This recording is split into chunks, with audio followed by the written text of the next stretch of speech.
But upon reflection, I think that my mom rescued me, and whether she intended it or not, I think it was another lesson that she wanted to share with me, because I didn't know unconditional love, really. Patience, I learned, but I did a lot of good, let's say, things in life, but nothing really that important. And this was huge. Unlost Cause is a community that shares stories of individuals 40 and beyond who found the courage to reclaim their dreams and live without regrets. I'm David New, and I hope these stories help you find joy, purpose, and passion in a life true to you. What would you do if your 90-year-old mother, sharp-tongued, hilarious, and losing her memory, suddenly needed you 24/7? Today's guest, Mark Steven Porro, was in his 50s and living the carefree bachelor life in LA when he made an unusual choice. He became the full-time caregiver to his aging mother. No experience, no roadmap, just love and a whole lot of stubbornness on both sides. His memoir, A Cup of Tea on the Commode, chronicles the chaos and comedy of caregiving, and it's won 16 literary awards and inspired thousands, especially men, to rethink what it means to show up. Mark, welcome to Unlost Cause. Thank you. It's great to be here. I don't know if I've inspired that many men, hopefully, but we're not so sure. Well, I read the Amazon reviews, and certainly there's a lot of poignant reviews left, so I think you have.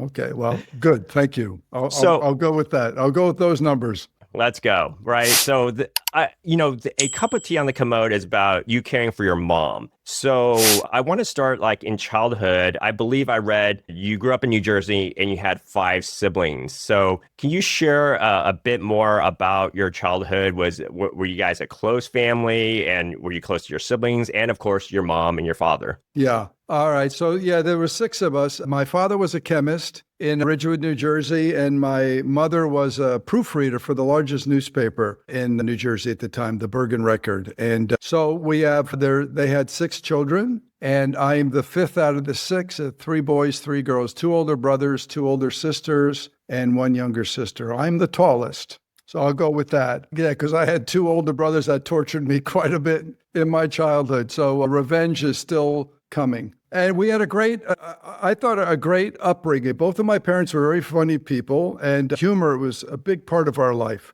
They were both strict Catholics, my father more so than my mom. So we learned really good lessons, life lessons, not by lecture, but by them just setting an example, and about caring for others, and my mother especially about caring for animals and doing the right thing, whether it's following the commandments or just the golden rule and stuff like that. So we my father was a gentleman. Whenever a woman walked in the room, he stood up, always held the door for the ladies and my sisters. And so I learned how to do that and let them go first through the door and walk on the outside or on the roadside, on the sidewalk when you're walking with a lady. So this is from the old horse buggy days, if the horse buggy splashes, you took the mud, and your loved one or your lady friend would be clean. My mother taught us that one. So we just grew up. I mean, there was not a perfect family. My parents were strict Catholics, both very strict and independent people and stubborn. And I got a little bit of that in me, as you read. And so there was some tension throughout the years, but they were Catholic, and till death did they part. And so I think with some of the tension in the house, the kids really grew close to one another. And we're all, again, very different and independent, but when certain things come up, we all get together as a team. But as they say from people from New Jersey, we all have opinions and we don't mind sharing them. So if you put too many of us in the same room, friction will definitely ensue. Got it. And then so you said that you and your siblings were very close growing up and continue to be close? Yeah. I mean, there's political and religious things that get in the way, but if it came to family, that all gets dropped, and that's the main thing. So like when this incident with my mom happened, we all flew home, and we all chipped in and helped as best we could, because when this first happened, we were on death watch. We didn't know how long mom was going to be with us. The doctor cut off all meds and food and called hospice. And usually when hospice is called, the ending is not such a good one. But in New Jersey, they're contracted to stay for at least 6 months. And my mom was non-responsive when I got home, and hospice was there, and we had people living in the house. She was living in the house that we all grew up in, so that was kind of nice. But she didn't get along with the people we hired to kind of keep her company and take care of shopping and household management and things like that. And I think that kind of led to her just kind of giving up. There was no medical reason other than I think she was really depressed. I think it was shortly after her 89th birthday. And she looked around and said, boy, if this is it, I'm not happy. I'm out of here. And so that appeared to be what it was. But it was serious. We had a priest come in, deliver the last rites. We had the grandkids and great-grandkids come in and say goodbye. And we were on death watch. So we hung out for a long time. Someone always slept with her in the bed. She did respond to touch. She didn't open her eyes, or very rarely did she open her eyes. And once in a while, she would look up into the same corner in the ceiling, which is interesting. And there's a chapter in the book that reveals that story. But she didn't talk at all for weeks. But I think I have a chapter in the book called The Silent Scream, and I think it was a cry for help. She wanted some love back in her house and in her life. And I think at that point in time, she didn't feel like it was there. And with all her kids coming back and wanting her to stay around and showing that we wanted her to stay around, I think eventually she snapped out of it. Yeah. And Mark, you said that in terms of like role models when you were growing up from a caregiving perspective, right? You said like your mom really cared for animals, but did they care for their siblings or their parents or grandparents where you saw like, oh, that is what one should do. That is love. That is, permeated. So it made it very natural for you and your siblings to provide that caregiving? Well, I think part of my mom's independence, she was an only child. And so she didn't have that. And I think that she put her love into animals because she didn't have any siblings. So they filled the sibling gap for her. My dad had 5 siblings also. But my grandfather passed when I was around 1, so I never knew him. But my grandmother I did, so that's the only grandparent I had. And we loved going to grandma's house. She lived way out in Long Island, but we would go there quite often. And she would make us, the grandma's soup and feed us. And we had big meals over there for special occasions. And we always left with a little twist tie baggie of various licorice pieces, which were great, and never made it all the way home.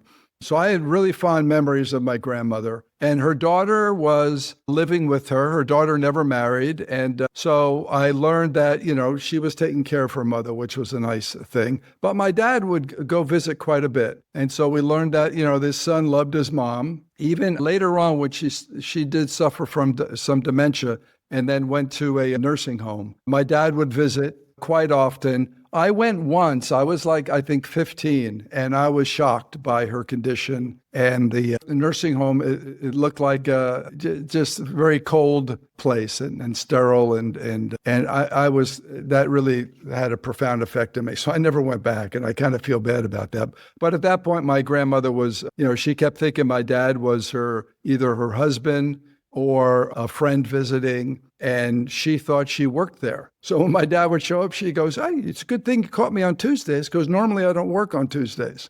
So she had a good sense of humor too. And so that helped, I think. It certainly helped my dad. And so humor, it played a big part in our family and continues to, especially in times of stress and crises and things like that. And then growing up, did you have, clearly you have a gift for storytelling and writing, winning 16 awards for your book, but were there any highlights when you were growing up where you thought, there's a role model there, or maybe an English teacher that they wanted you to submit an essay for something that hinted at the fact that you were going to be an author who was going to be acclaimed? I would say no. English was not my favorite subject. I love creating. I wrote funny songs. The arts were a big part of our life. My mother got us introduced to, we would go to New York City for these joints to the theater and the museums and the Radio City Music Hall. And when the World's Fair was there, we went there, and Broadway plays and stuff like that. And then we all studied the ballet. I was probably the one who studied it the least out of the kids, but my older brother and my sisters all were in the ballet for most of their lives. So the arts were a big deal. But writing, I'm going to get in trouble here, but I cannot remember a book I read in high school. I did not like reading, And part of it could be, I don't think I had dyslexia, but I was 5 out of the 6 of us were left-handed. And we all went to Catholic school, and none of the nuns tried to change us, which was very rare at that time in the 60s. And both of my parents are right-handed. So when people ask where all the lefties come from, I joked, I said, our mailman was lefty. I'm not sure my dad liked that, but so with left-handed people, I think, at least with me, I'm more comfortable writing from right to left. Maybe that's a Da Vinci kind of thing or what, I don't know. So reading, I had to force myself to read. And then when I got old, I loved reading. So I got into reading, but I love creating stories, not so much, let's say, writing them, but I didn't really get into formal writing until I was in Hollywood. So I went to Hollywood, and one of the classes, mainly as an actor, and one of the classes I took, the teacher said it was an audition class. And he said, on the last week of this class, you will be writing a scene and casting it, and we will perform, the actors will perform it. And I'm thinking, I liked joking around with stories and things like that, but this was the big time. This was Hollywood. So that was very scary. But I took a crack at it, and I wrote a scene, and I cast it well. These 2 actors did a great job, and it went over really well in the class. And I said, boy, I'm hooked. I love this. So then I really started studying, and so that was the root of it, writing movies in Hollywood. And then before you went to Hollywood, you went to college at Ohio State or the Ohio State University. And I'm curious, what did you study and why did you choose that course of study? Well, I originally wanted to go to Ohio State for medical school. I only visited 2 colleges, Harvard and Ohio State. And apparently one of them was less critical about your SAT scores. So I went to the Ohio State University because they had a better football team. But I wanted to be an ophthalmologist, and that was a very long program, and I got stuck. I actually did good in my placement test for the Ohio State University, and I got stuck in advanced class with all these nerds that I didn't want to be around. So it was like in calculus and advanced physics in my first quarter. And I was like, this is not going to do it for me. And I still had that strong creative urge. So I just started looking through the course curriculum, and I came upon industrial design. I had no idea that existed, but it married everything that I love. So math, science, and arts. And so I went and interviewed with the chairman and got into that program. And Ohio State at the time happened to be one of the top 3 schools in the country. So I was very fortunate, and I loved that program. And I worked for a couple of really good design firms after that. And then the acting bug bit me again, and I moved out to LA in '84 and to pursue the very secure life of being an actor. So between college and then caregiving, that's about 30 years that elapsed, right? So maybe you can share with the audience some broad brush strokes of that, because you talked about industrial design, which marries physics, math, and then creativity, and then also the actor side. So potentially, can you just highlight, the main kind of points in that journey that were very impactful? Yeah. Well, so when you're out in LA, I kept designing. I had a design job waiting for me. I went out a few months before I actually moved and landed a design job and met with an agent. So I had everything secured that I wanted because I didn't want to be a starving actor.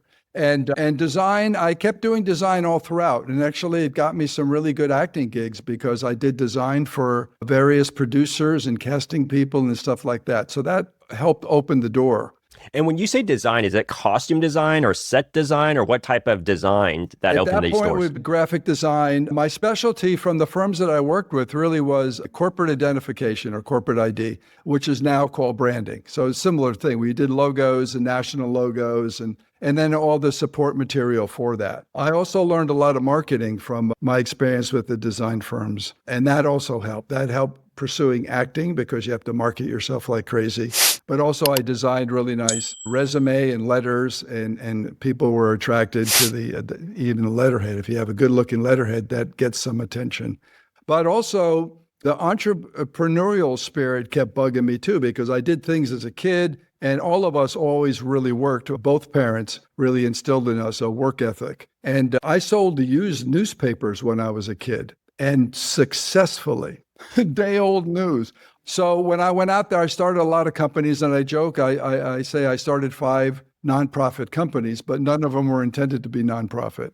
But I learned from each experience and took it to the next. And eventually I did to honor my dad, he invented this half pop popcorn snack when we were kids in 1963. Part of his motivation was to keep us away from candy. So he wanted to invent a healthier snack that would be just as addictive as candy. And so it was half pop popcorn, and he added soy nuts because he wanted some extra protein in there. And nothing happened with it. He had some companies interested over the years, but then he got tired of making it. And so I revived it in the 90s and then used it kind of as a calling card in Hollywood. So I would bring a jar of these things that were golden nuggets of popcorn, and most people loved it. And some people said, oh my God, I want to buy your first case. And other people wanted to invest in all kinds of stuff. So that became actually a big deal. But unfortunately, before we got into the stores, my dad passed. But his passing motivated my brother to help finance it, which helped us. And then within a few years, we became a national brand. It was called Grandpa Poe's Originals. We were the snack of the day at Rachel Ray and things like that. And it was an organic snack, and I ended up building my own factory. So I still did acting, I still did design and did all the design and marketing for that company.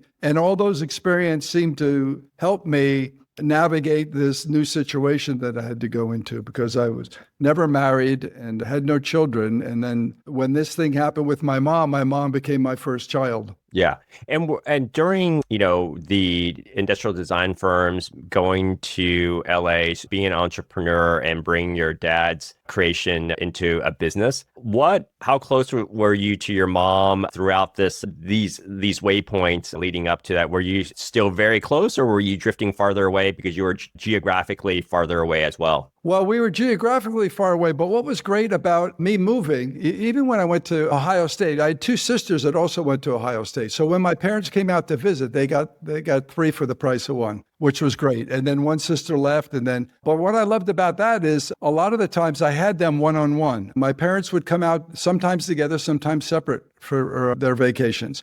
And I got a good amount of alone time with them, especially when I went out to LA. And I had a really good relationship with both of my folks. And part of it was, I think, my curiosity, whether it was the acting or just the creativity. I wanted to know about family history, and I wanted to know about, especially when they had the tension in the marriage, what caused that and if I can help in any way. So I was also kind of like playing like counselor, but they were both from that generation that do not talk about personal feelings. I don't think I ever heard any one of them talk about pain. So they didn't share this stuff, but I kept, prompting them, and I got them to both open up. And a lot of those revelations are in the book, and they may surprise my siblings, but I had a really good relationship with both of them. And then in 1995, my dad was turning 80, and I got in touch with my Italian roots because I was working on a Fellini project in LA.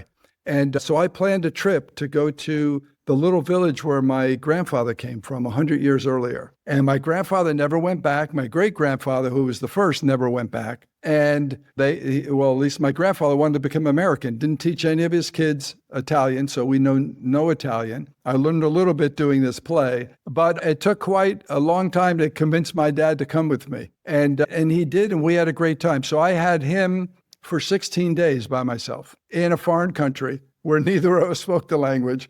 But unfortunately, he was suffering from heart disease, and it was really catching up to him at that point. But he was a tough cookie, and he wanted to go. And I didn't know how severe it was until we got to Rome, and I had to see him measure every curb to see if he could lift his leg and get on it. And it was just killer. And then when I got back, he survived. We did great, and we took it slow. But one of my brothers said, yeah, we never expected him to come back. And I said, that would have been nice to let me know that before. But they go, oh, you're too sensitive. It's like, Anyway, I shot a documentary of that trip, and it was just so cool. It couldn't have gone better. The house that my great-grandfather lived in, because he was the mayor of this village. And it was a village of 200 people when we arrived. It's less than 100 now. I keep checking on it. And there was some controversy about why he left this village. And so until our visit did we get the true story. And we actually cleared the family name. So my dad definitely got a kick out of that. But the house was still there, and they knew all these stories about my great-grandfather as the mayor. And it was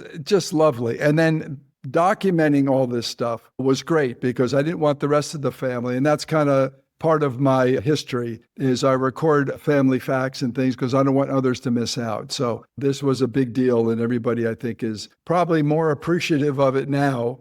It's like, 30 years later. And it was a very cool trip. And what it did to my dad was fabulous, as long as it didn't kill him. And it was lovely. Yeah. And then, Mark, would you say that when all the kids and siblings entered adulthood, that you were the closest to both of them, getting both of them to open up about, challenges and things that they normally wouldn't talk about? I can't vouch for the other guys. I think so, but I don't know, because again, I lived away. 2 brothers, one brother still lives in the same hometown. Another brother lives about 15 minutes away, and he would check on both of my folks quite a bit as they got older and handle all their finances and medical needs and things like that. My 3 sisters, one lived at the Jersey Shore about an hour and a half away, another one in Michigan, another one ended up in California for a long time too. So I think so, but they all had different relationship. Like my oldest brother was one that kind of took the reins and dealt with the finances. So he and my dad had a very different relationship. My middle brother is very quiet, not a man of great many words, but he would go visit and just sit in silence kind of stuff. And everybody kind of pitched in their own way and I guess stayed in their wheelhouse. And so. And then before we transition and talk about, getting that call and going to see your mom, which you alluded to earlier in hospice, what were you doing maybe the year preceding that? And what was your life like, before you got that call? Well, at that point, so it's 2011, I was deep involved in the snack food company. That was most of my life. My acting career at that point, you're in your 50s, and if you're not a big star and don't have a great agent, there are the opportunities are few and far between. And I was okay letting that go, because at that point, the most important thing was to honor my dad with the snack food company. So there was no giving up on that thing. And so that was almost a 24/7. I built a factory. I designed a lot of the equipment, so I was able to, at that point, it was almost a one-man show. Over the years, I hired people and I hired big companies to try to do, but they couldn't maintain the quality. And it's very rare to find good, hardworking people that would, let's say, reach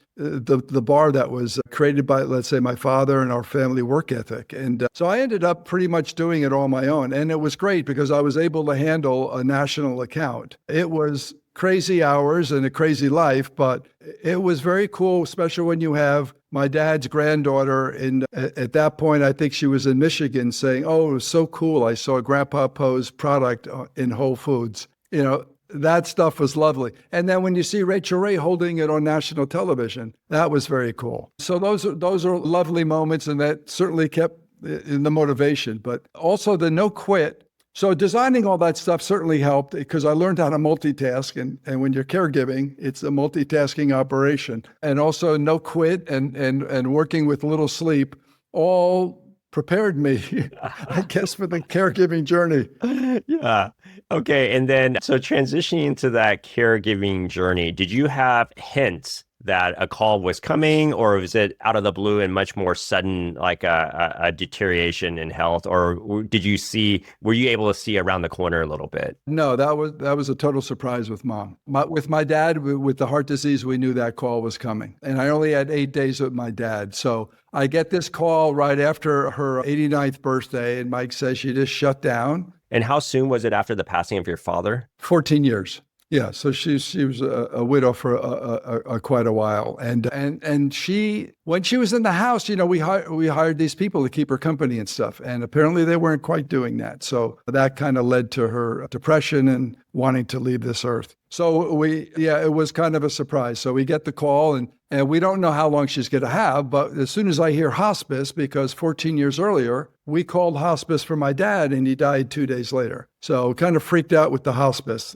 call. And so we all came in, all 6 kids were there, and we're on death watch. And Mom was, I called it, I don't know if it's medically correct, a semi-comatose state. She's laying in bed, not moving, barely breathing, and apparently no pain or anything like that. And hospice was great because my younger sister and I hung out with hospice, and we really wanted to care for our mother as much as we could for as long as she wanted to be here. So we asked hospice to teach us how to change her diapers and deal with, at that point she had bed sores that were pretty horrible looking. So we wanted to know how to work on those and how to change the bedding when a helpless patient is in bed and things like that. So we learned the tips and tricks. And they were great. They were very generous with us. There was no jealousy or anything like that. And so when they were off duty, we were on duty. And someone always slept in the bed with her. And after, I guess, a number of days of no response, that's when I asked my brother, who was still attending the Catholic church at that point, if we should call a priest in.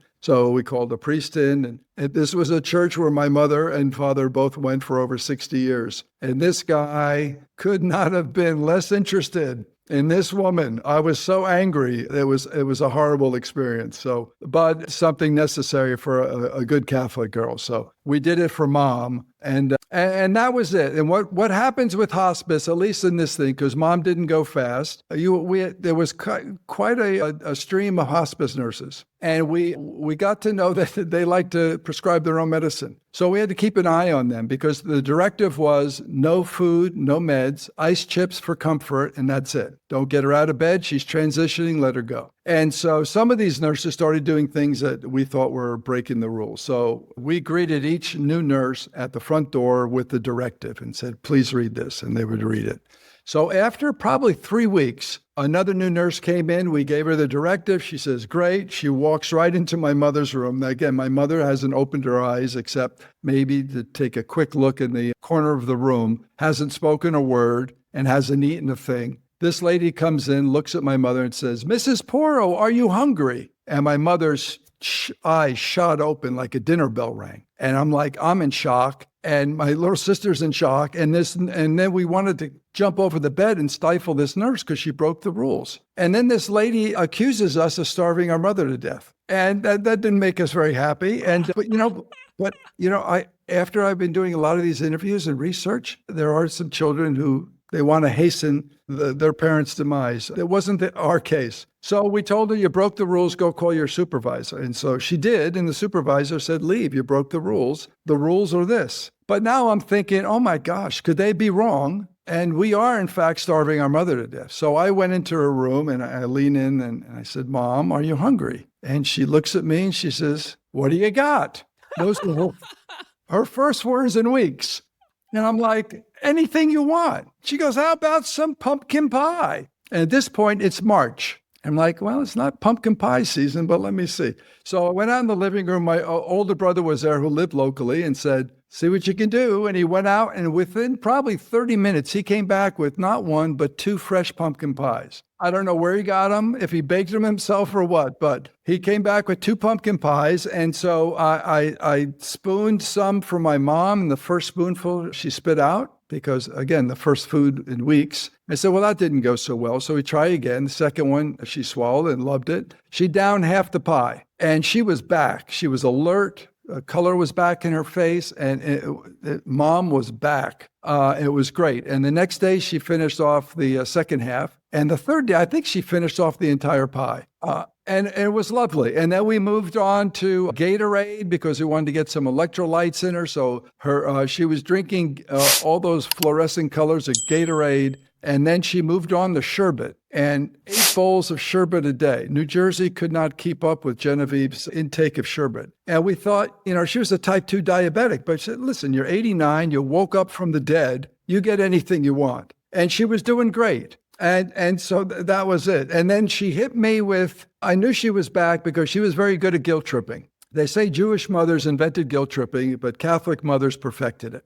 And my mom was one of the best. And so she looks at me, and I have to preface this by, her last couple of years, she was really a grumpy old lady, not a lot of fun to be around. I called her my Archie Bunker. And so I stayed away. I would call her on a regular basis, but I had no intention of visiting for a while. And so it was several months. So I knew she was back when she looks at me and she goes, well, I haven't seen you in a long while.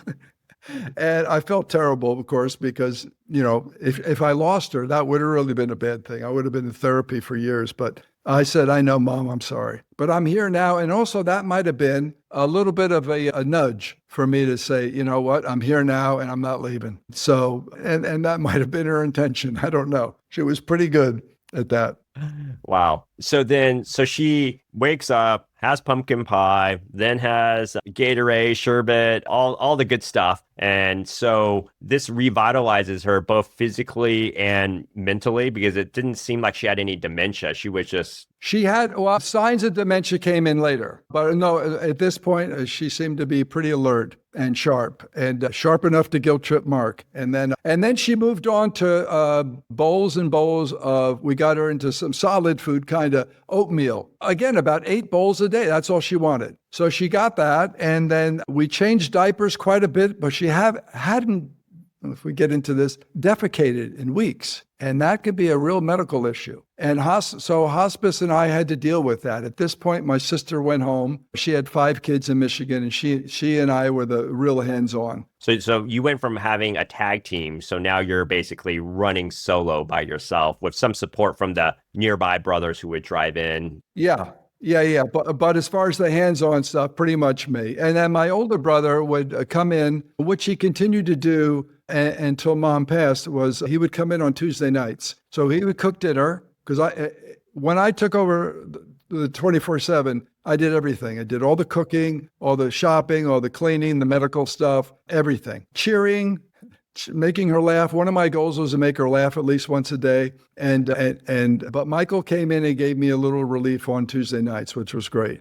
So we taught DC when she was still there. We taught my older brother and older sister the tips and tricks we learned from hospice. So if we needed help, the hands-on help, we had reserves ready to kick in and jump in. The other 2 siblings, who were the 2 middle kids, older brother and sister, were hands-off as far as the caregiving, but they helped in other ways. They helped. Again, I think an important thing is really be comfortable and do what you're comfortable doing, because you don't want your loved one to feel the strain and stress of what you may be adding or they may be adding to your life. So my motto is find the joy. Find the joy in it. If you don't find the joy in it, find someone else to do it. And any of my adventures that I've jumped into, and I've had quite an adventurous life, I lead with find the joy. I focus on the positive aspects of it, and it just makes life so much easier.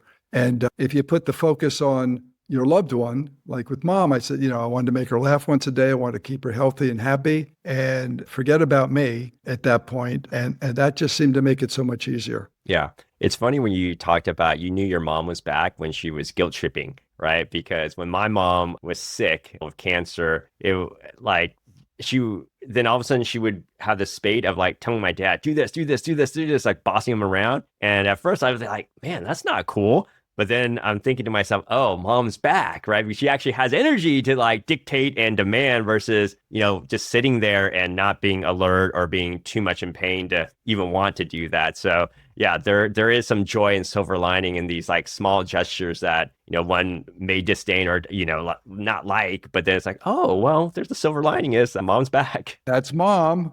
Yay. Yeah. Or no. So then that's why we drink. That's why I learned in parenting that red wine is a very important element.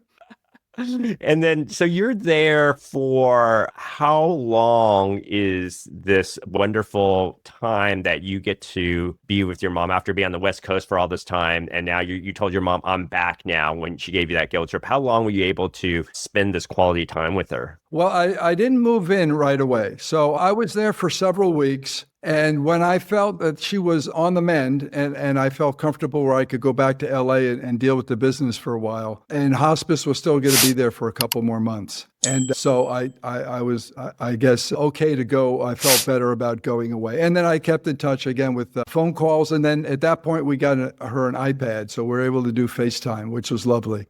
And then I came back in September for one of her grandchildren's wedding at the Jersey Shore. And while I was there for those few months back in the spring, I took over most of the duties. So the people who were supposed to be doing things in the house just said, take a break. I got this. And then when I came back in September, I stayed for a couple of weeks. And I took her out, and it was the first time she was out of the house since this thing happened. So this was her debut in the world stage, and it was at a wedding. And I grew up with three sisters, so I knew how to deal with long hair and things like that. And at this point, my mother's hair was very long again, which was lovely. And so I packed up everything. We went to the Jersey Shore, and I got her all dolled up, and took care of her hair, gave her the lipstick, and painted her fingernails, and she just had a ball. And everybody was excited because Genevieve was back and she was awake. At this point, she's in a wheelchair. She could no longer walk. And she wanted to get up and dance on the dance floor. She was so happy, and tying her down wasn't a good look. So we all kind of played with the wheelchair and stuff. And she enjoyed all the food. Her appetite was back, and it was lovely. So during that trip, I said, my mom deserves this. So I asked her if she wanted me to come back and make sure she was treated like this for the rest of her life. And she said, yeah. And I said, okay, do you trust me? This was the parental discussion. I said, do you trust me? She said, yes. I said, do you understand I'll keep you healthy and happy for the rest of your life? And she says, yes. And I said, well, that means I am now in charge. And her mood completely changed.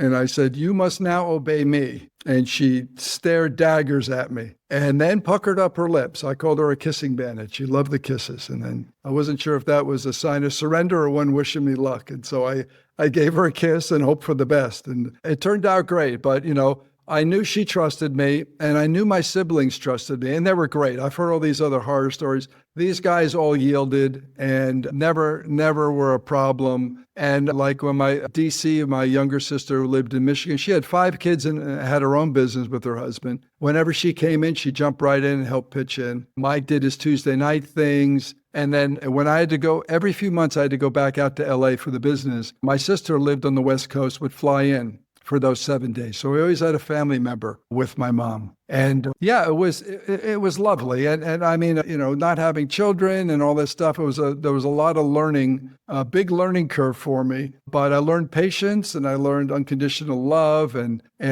again, the humor came in a lot of times, and she made me laugh quite a bit. But she did have so this is where the dementia comes in. So I'm the one taking care of her 24/7, probably a few months at this point. And I went in the morning one time, and she says, what is it I call you? And I thought she was kidding because she had a wicked sense of humor. And I said, you're kidding, yeah? And she says, no. I said, name your children. And she says, Laurel, Michael, Carol, David, DC. And stumped. I said, Mark. She goes, oh, Mark. Mark with a K? I said, yeah, you named me. I'm your favorite son. She goes, well, I don't have favorites. And I said, well, you have a favorite to forget. And instead of getting mad, because I understood, and I put my name, big block letters, on a piece of paper and taped it to the ceiling. So when I would go in the morning, she'd be lying in bed. And so I'd say, good morning. She'd say, good morning. And her eyes would go up to the visual aid and very proudly say, Mark. And then after a few weeks, she remembered. But out of all the kids, I'm the only one she forgot. And at that point, I'm the only one who's wiping her butt several times a day. So I have a chapter in the book, Does Wiping Butt Cause Amnesia?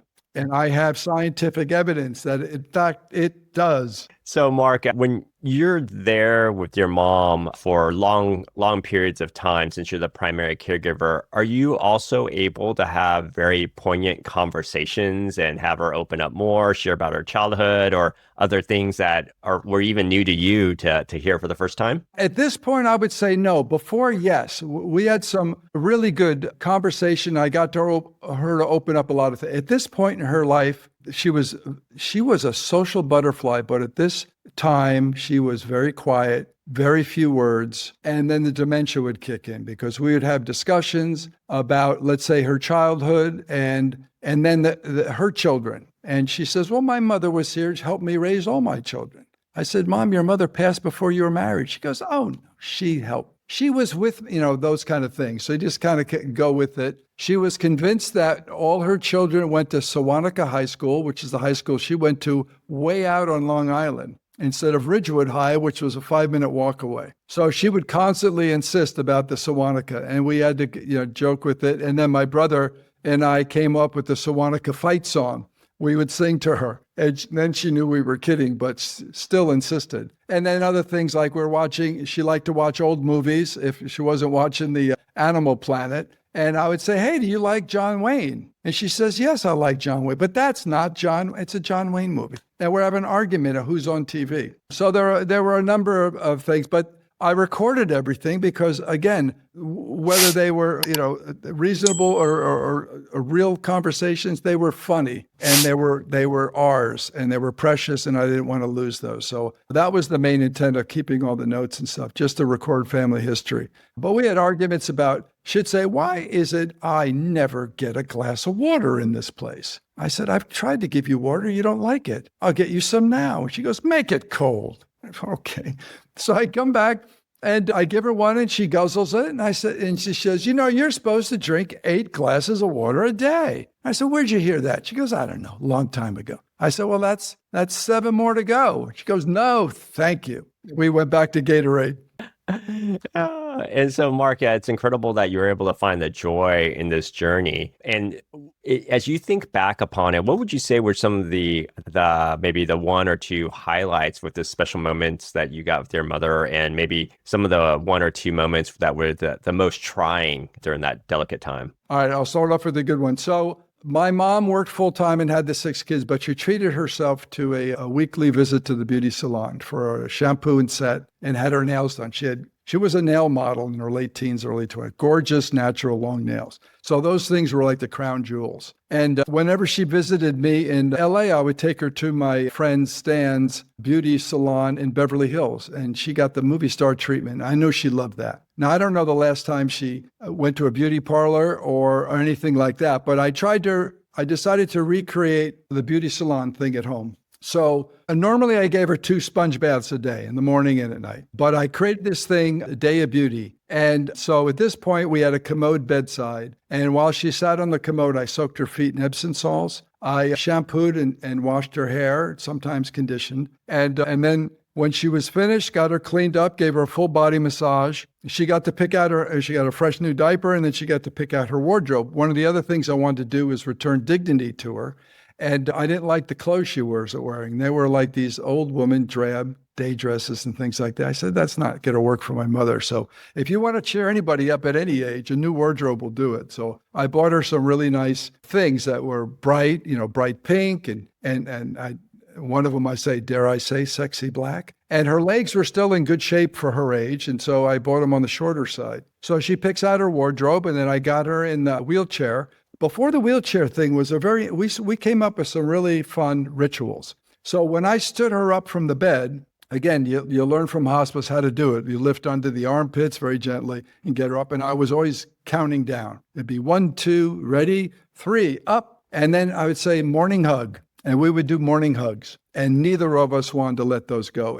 And you think about those little moments, and it is hard to hug the elderly people. They're fragile or they're laying in bed. But boy, hugs are so important and lovely. And this was a really special thing. So morning hug was another ritual. And then I put her in the wheelchair, and then I blow dried her hair and put it in either a ponytail, or for bonus points, I would braid it. And then I do her nails. And then I'd finish it off with some bright red lipstick. And I didn't think that, it was a son kind of taking the romantic approach for his mom, making her feel pretty. And I didn't think it was that big of a deal, other than it's a nice gesture. But I wheel her into the kitchen for breakfast, and we pass a big mirror in the dining room. And I park her in front of that mirror, and she's just beaming at her reflection. And I leaned in and I said, who is that pretty girl? And she just smiled from ear to ear. It was lovely. So that little gesture was profound, the power that was in that.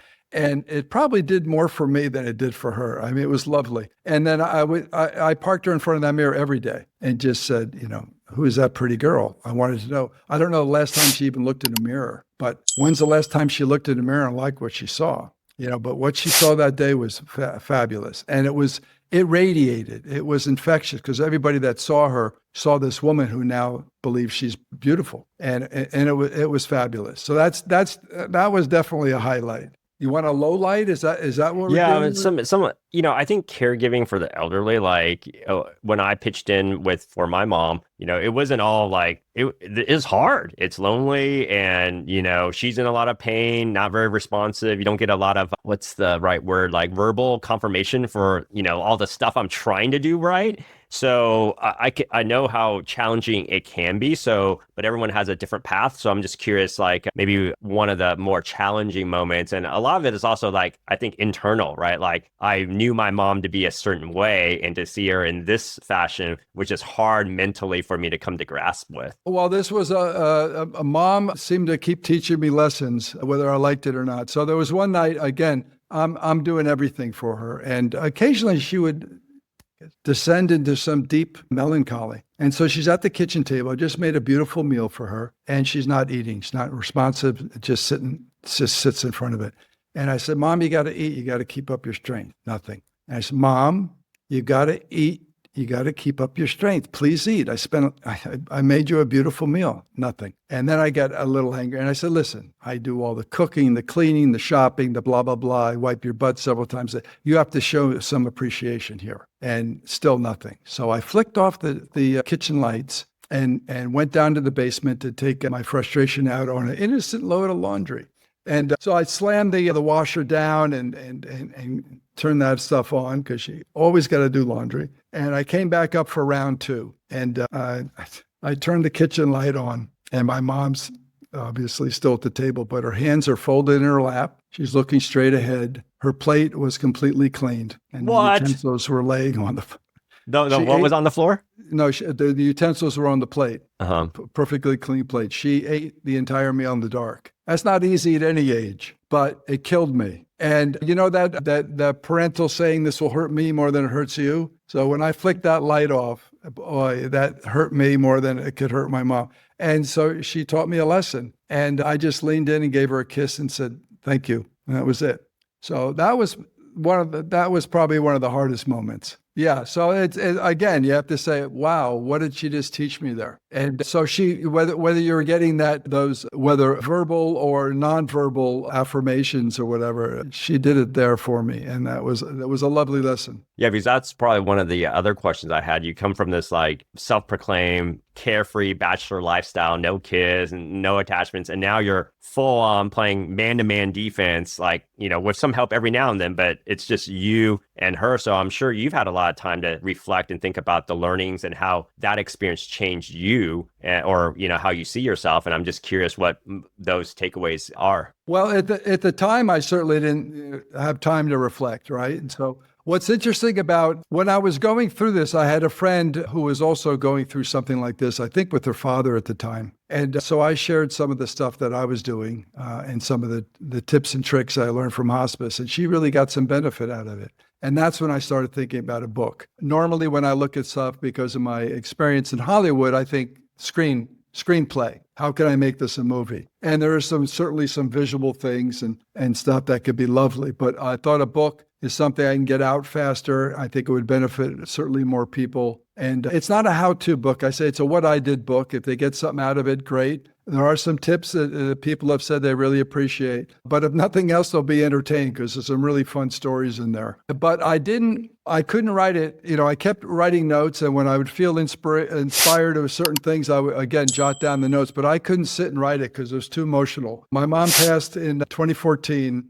And it wasn't until I moved to France a couple of years later. And so I had emotional and physical distance, and that seemed to help. And so actually in this room is where I wrote the book. And then that's where I could reflect. And one of the really interesting parts about that, and I'm doing it again now because now I'm working on the screenplay. I'm dealing with some people in Hollywood. And when you revisit the material, you discover new things. And the first time I did that, the book came out on Mother's Day, 2023. And I wanted to do the audio book, but I couldn't get through it. Even non-emotional scenes, I couldn't get through without falling apart. And so about 6 months later, I finally felt, I could use all my acting experience and stuff and finally, get this thing recorded. But I had those 6 months to really reflect. And when I revisited the material for the audio book, I came up with something I thought was very interesting. So if you know the story, if you hear the story, it sounds like I went back and rescued my mom. And in a sense, I did. But upon reflection, I think that my mom rescued me. And whether she intended it or not, I think it was another lesson that she wanted to share with me because I had again, I didn't know unconditional love really. Patience, I learned, but I did a lot of good, let's say, things in life, but nothing really that important. And this was huge. This was a huge thing. And she gave me this opportunity. And I'm glad I was smart enough to jump on it and take advantage of it, because I learned so much. And it helped me say certainly goodbye to her, because it was a great way for her to leave this earth. And she passed in her bed. My little sister and I were with her, and in very little pain, and in her bed in the house we all grew up in. And at this point, 17 years earlier, my dad died in that same room in his bed with me and another sister with me, again, in very little pain. And it was like, if you're going to go, boy, this is the way to go. And then from when you initially got that call and you went back to when she eventually passed on, how much more quality time were you able to spend with her and give to her? Well, the journey in the book is 3.5 years. So most of that. So I didn't move back. So it's happened in February 2011. I stayed there probably till like May. And then I came back in September, and then I moved back in December for good. But again, I didn't take over the 24/7 care. I was kind of going to be a supervisor. But part of that was we couldn't find the right person. We had some people, we interviewed people, and I have a chapter in the book called The Parade of AIDS. And so we did the interviews and tried people, and it was either a disaster or just didn't work. And so that's when I said, I got to do this. Nobody's going to do it better than me. At least that was my thought at the time.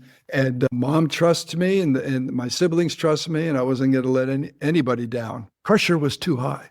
And then, Mark, in terms of like the primary motivation for the book, I mean, I think there's so many potential ways, at least during our conversation, like, you gave legacy to your dad by bringing the treats, popcorn treats to life. You could give legacy to your mom by bringing a book to life. It could give you closure. You also said that, like, you like to memorialize things for the family so other people wouldn't miss out. So there's all these like different motivations swirling through my head. So I'm just curious, for you, what was the main motivation to write that book? Well, before it was a book, it was just to record family history. So my siblings and nieces and nephews wouldn't miss out on some of these fun conversations. It's just when my father passed, his grandchildren were obviously a lot younger, and they were really curious about the last few moments and things. And so I'd sit around, Uncle Mark would be telling stories, and they were like, "Oh my God, this is great."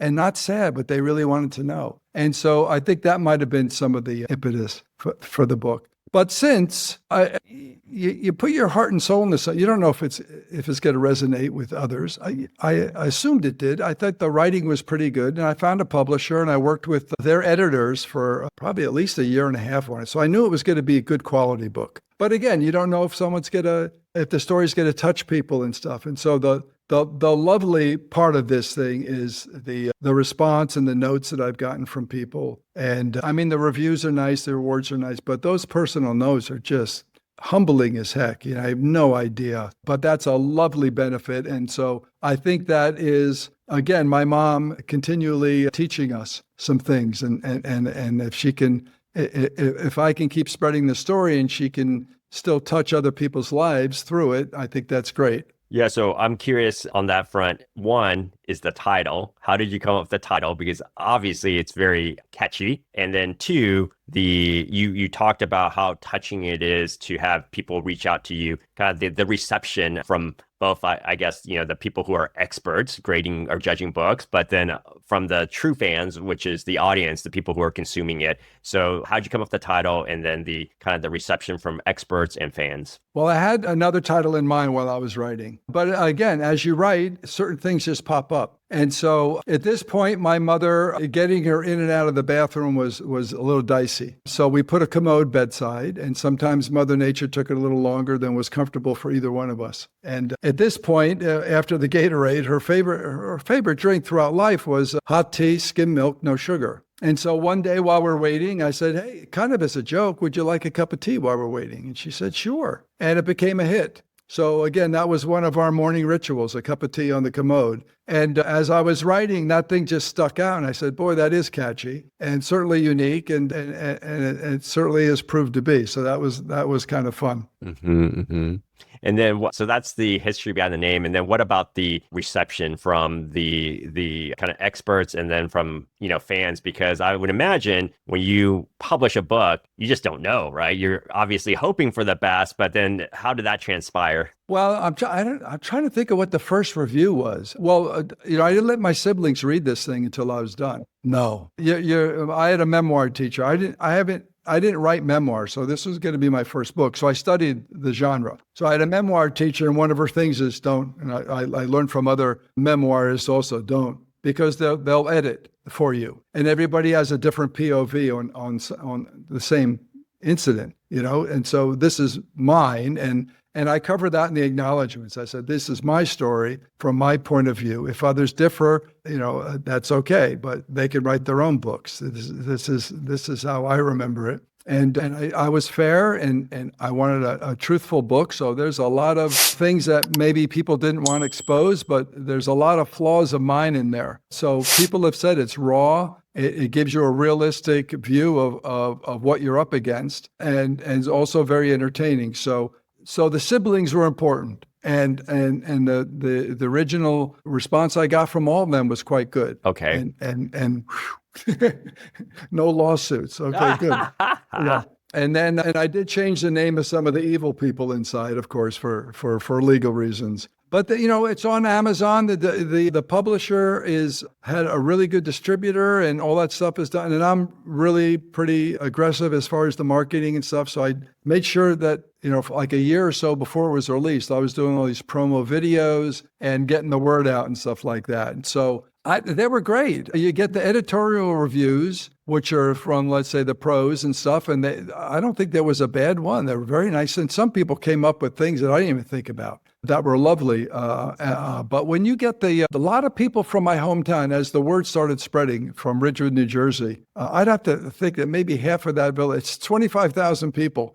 And every day I would get more and more friend suggestions from people in Ridgewood that I would keep adding. So there's like 4,600 people from my hometown, not all of them from Ridgewood, but quite a few. And they either knew my siblings or they knew my parents. And so when they read this story, they would say, oh, I knew David and blah, blah, blah. And it was great to hear this and see this. So those were lovely. But I had one, I got to tell you this one. And I think she's from my hometown, but she wrote a note on, I guess, Facebook Messenger. She said, my mother's 95. I bought your book and I'm reading it to her, and we're both really enjoying it. And I wrote back, thank you very much, blah, blah, blah. And a year later, she wrote back, she goes, my mom's 96. I'm rereading your book because it's helping me. And blah, blah. And it was nice. And about a month later, she texted me again. She says, I just want you to know, my mother passed a couple of weeks ago, and your book helped me through it because you found the humor in it. And that humor really helped me get through this stuff. And I'm like,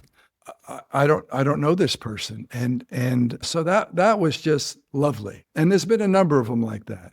And there's certainly a lot of friends who haven't read the book. And I'm sure, I don't know if it's fear or what, because I have a few friends that have their parents and they're very old. One has a mother who's 95 or 96 now, and she lives on the opposite coast, and he would get some benefit out of this, but I think he's afraid to read it. And there's a few others too, but it's lovely. I have another friend who says his mother in Tennessee wants to adopt me. That's possible. We can work something out. And so, I mean, that's lovely. There's been just dozens of those kind of things that just really touch me.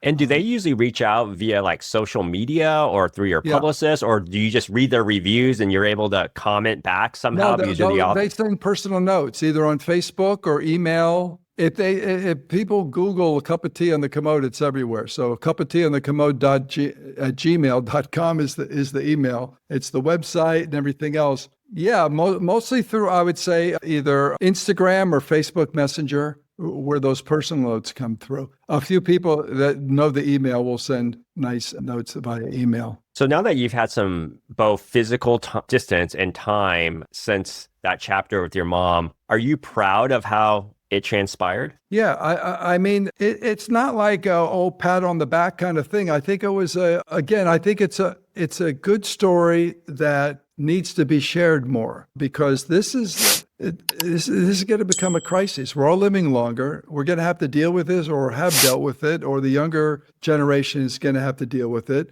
And it's going to become a financial crisis, a health crisis, because I think they say in America right now, there's over 50,000 people 80 years or older. And in the world, they say by 2050, it's going to be like 426 million people 80 years or older. So, it wasn't that long ago where we had 3 generations in the house, and we respected the elders and gained wisdom from them. And we've seemed to have lost that. And I think that's a shame, because I wish I had more than just my grandma, because that was a lovely experience. And yeah. And Mark, from a gender perspective, right? A son taking care of a mother, is there any differentiation in terms of fan mail or feedback that you get from men versus women, or is there no clear delineation that you can see? I would say there's no clear delineation.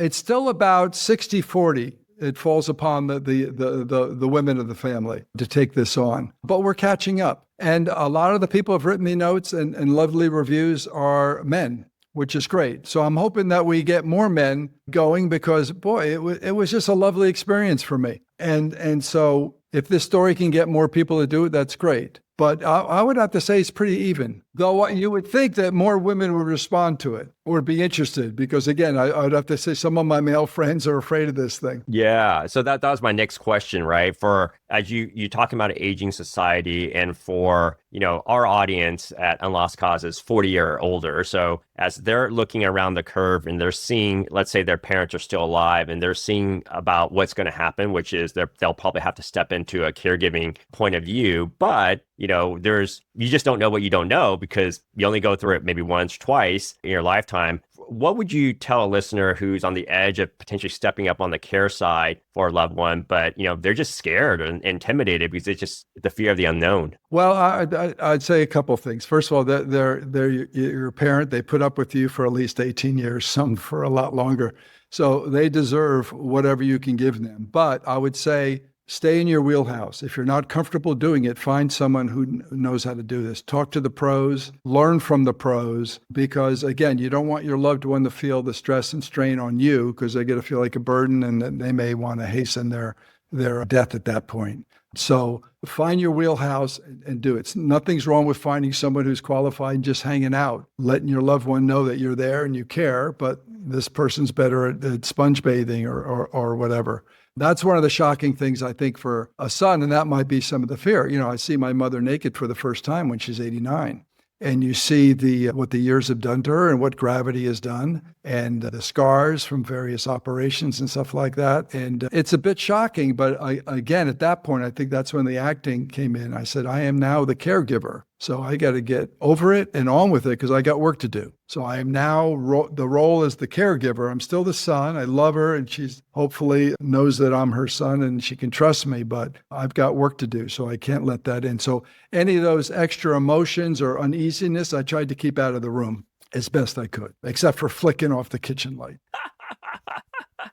I'll tell you a fun story, which was a good one and a bad one in the same. I just may have ruined the ending. So another thing I wanted to do is not only return dignity to my mom, but I wanted to return dignity to our house. It's a house we all grew up in. It was a lovely, warm, and welcoming home. It was no longer. It really needed some repairs. And the people who were living there kind of took over and added their design taste to it, which wasn't very, I guess, welcoming. So I renovated the entire house while I was there. Mom was like a baby, so she slept a lot. So during those sleeping hours, I would run off to Home Depot and come back and renovate. And so I started off in the basement and then moved up. And so when I did the upstairs bathroom, it was a bathroom that was divided in half for the boys and the girls, since we had 6 kids. So I ripped it all out. It was like 100 square feet. It's a huge bathroom.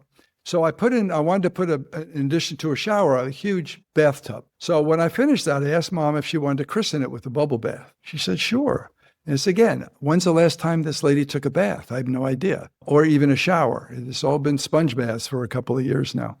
And so I bring her up there. I prepare the water's safe, add the bubbles, I pop Mom in. She's grinning from ear to ear. I take a picture with the bubbles covering her privates and passes out.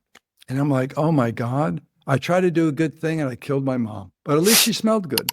And but then I'm thinking, oh my God, I thought she was kidding again because she would do this once in a while. And so I pulled her out and I'm tapping her cheek and nothing. She's completely gone, but breathing, but gone. So I dry her off, carry her down, says, put her to bed, call a nurse. And the nurse said, you left her in the hot water too long. And she just fainted. So the blood pressure went down. So no more bubble baths. So that went from, joy to almost a complete disaster. And how do you explain that to your sibling? Yeah. Hey, mom smells good. Come get her. So yeah, that was, again, these are the little lessons you'll learn as a new parent. Yeah.